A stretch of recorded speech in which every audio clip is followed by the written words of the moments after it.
Hi, I'm Scarlett. I'm Christina. And today we're going to be talking about representation when we were growing up. And we're going to be focusing on 4 specific characters. Starting with... Wanda Tipton's really great, really great, really great. I just don't really understand the reasoning behind making her so stupid.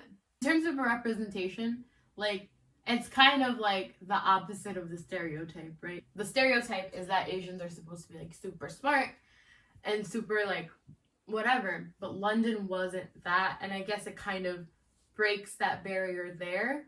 Her parents are they're never around. We never hear about her mom. We just know that she's half white, half Asian. Her dad's the white one, and her mom has never really been around. Classic Disney. But as kids, when we were watching it, that wasn't something we thought of. She was just a stupid rich girl that did whatever she wanted. For sure. Even in one of the episodes, she's like, what is the law? And she said something like, it's something that you get to break if you're rich or something like that. So that was London Tipton. Disregarding the fact that, yeah, she's rich, but she is, at the end of the day, an Asian woman who might not necessarily get away with breaking the law. It's like erasing...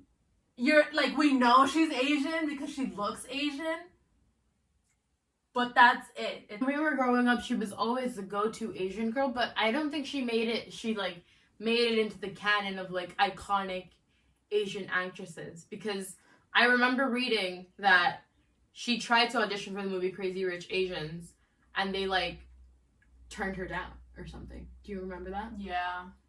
So because she wasn't Asian enough. She wasn't Asian enough, which is so wild to me. So it literally, her role on The Sweet Life of just being Asian because, well, she's Asian, but not really having any connection to the culture or anything. Literally translated into her adult life, now wanting to get into more roles for her culture and being that represent her culture. Yeah, and being told, no, you aren't Asian enough. So now let's move on to La Cienega Boulevard. What is La Cienega Boulevard? Why is your last name Boulevard? Why not just give them a name? Why make it up? And also, another thing is, why does she talk like this? If you're not around people that speak Spanish, if your mom if you speak English in your house, the only person they speak Spanish to is Pappy. Yes. So it's there's no reason for you to be talking like this. I think actually culturally they did an okay job at representing Latinx people, because I think I really appreciated how they had her grandpa in the house, Papi, and he didn't speak Spanish at all, and that's very relatable to all those Latinos out there who learned Spanish to talk to our relatives. And who also live with our grandparents. Oh, for sure. All their lives. She's so fake. Oh my god, she's so fake. To be adult. But she gets that from Papi, though. There are certain instances in the show where she literally, I don't want to say racially attacks, but, What? Yeah, it's racially insensitive. She says some things that are racially insensitive. I just feel it's the reality, but I don't feel like a kid's show is the place to sort of perpetuate racism in any form. Yeah, because the kick I get from that is, oh, LOL, that was funny. I'm gonna go out and I could say that because all they did was say, oh, they just brushed her off to the side. If the point was to make us know that La Cienega is a bad person, a mean person, we already knew that. Although there are some positives in the portrayal of La Cienega as a whole, I'm not really a fan of her. I'm not really a fan of how they made Latinx people seem. I'm not really a fan of it. I just never identified with La Cienega because I did not live in a mansion. T.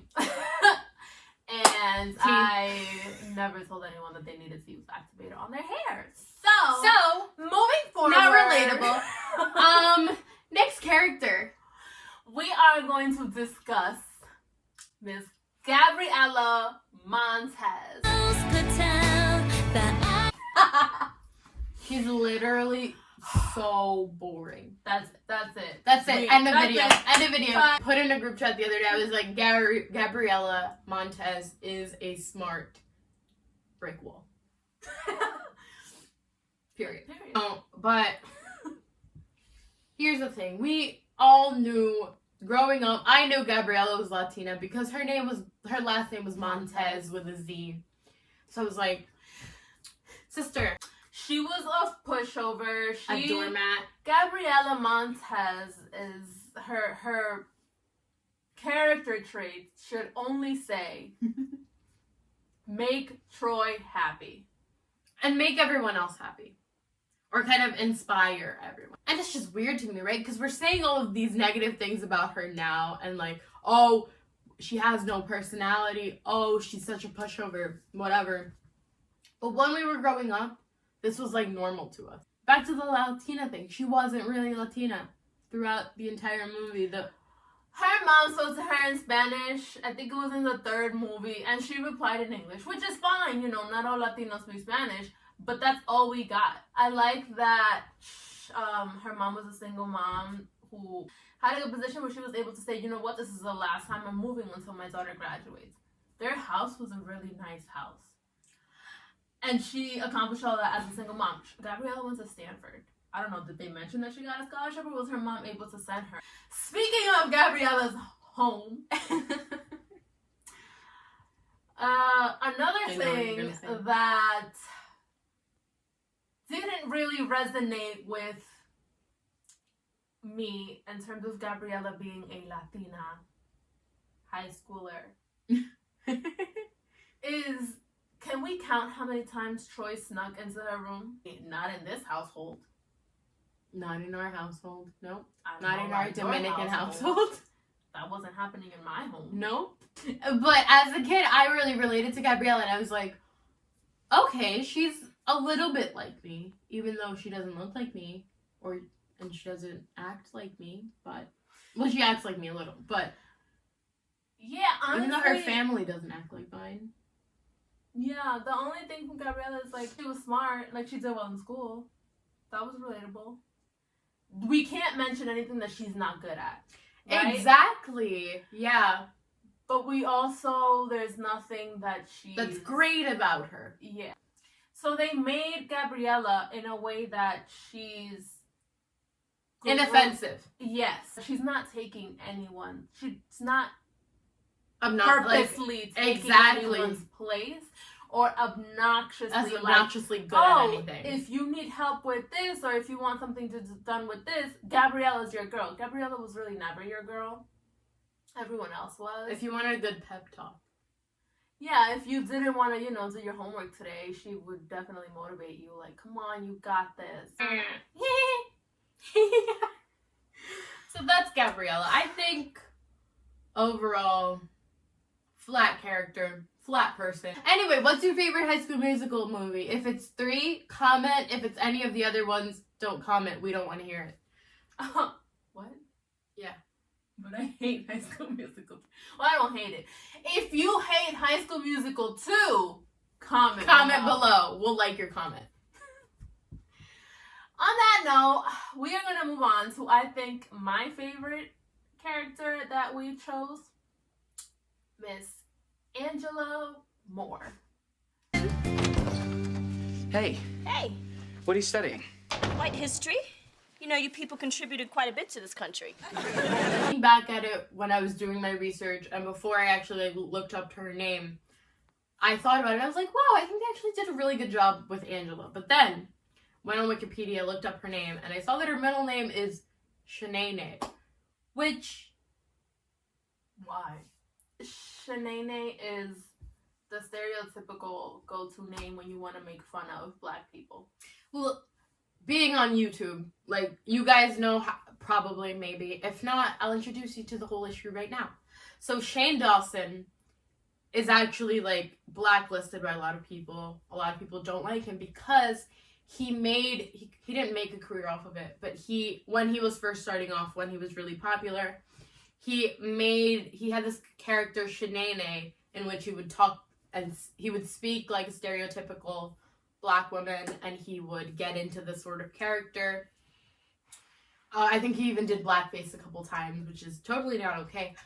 But I just feel like, I don't know if maybe it's like looking back at it now that we realize the name has a negative connotation. I just never hear it used in a good way. So yeah, the fact that they use that as her middle name, like, come on. Her mom abandoned her and her father was in the army. Yeah. But actually, maybe they did that on purpose so that her and Sean could actually connect better with their characters. Oh, yeah.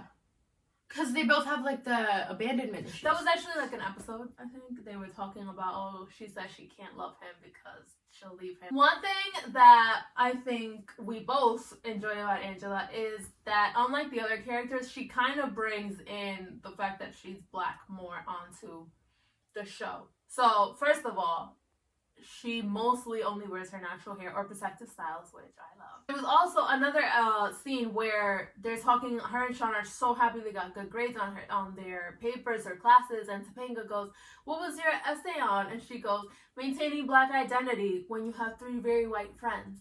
Although her portrayal was great, and I don't have any issues with the way she was presented in the show, she did face, apparently, allegedly, the actress who played Angela did come out and she did say that while she was on set, she faced a lot of racial attacks and racially charged bullying from the 3 of the main characters on the show. So Corey, Topanga, and Eric. I think when we look at representation as a whole, we have to think about how these actors were treated on set as well. Yeah. And that's kind of an instance where we didn't really expect that to happen. Or maybe we did. I know I did, probably. But a lot of people might not expect that to happen still, but it does still happen. And people feel uncomfortable in their workspaces because of people's... Yeah, this was her coming out and saying this. The other cast members haven't commented spoken on it. So I don't know if that means, it happened, didn't happen. But it's important, yeah. So overall, when we were looking back at all of these shows, we didn't really find the problem of that people of color weren't present, but more that if they were present, they weren't handled with depth at all. One big issue, which we kind of touched on when we were talking about London, is what I guess we would call assimilation. How none of these characters' cultures were mentioned at all, aside from it's just aside from us, the viewers, knowing from their facial features or their names that they were not like white American born. I feel like it was more of an idea of this character's family might be from somewhere else, but now they are living in the United States and they act just like everyone else. I don't know if that comes from more like Disney doing it deliberately or more like white writers not knowing what they were doing when they were writing these characters. Representation, for me at least, is about relatability and being able to see yourself in a character. And growing up, I didn't really see that much or get that from a lot of characters. So they were there, but there wasn't a connection. But they weren't there. They weren't there. Oh. Yeah, what a way to close off the video. This is our first video, so as you guys may know, we appreciate your likes, your comments. We appreciate your subscriptions a lot more than maybe David Dobrik would. Though I'm sure he loves his fans, but we need the subs more. We don't need them, but we'd like them. We need them. We need them. So that's pretty much it for us. Hope you guys enjoyed the video. Like, comment, subscribe. Follow us on Instagram at SendItBackSisters. We're gonna link everything. We're gonna link everything down below. Okay. So we'll see you guys next time. Bye.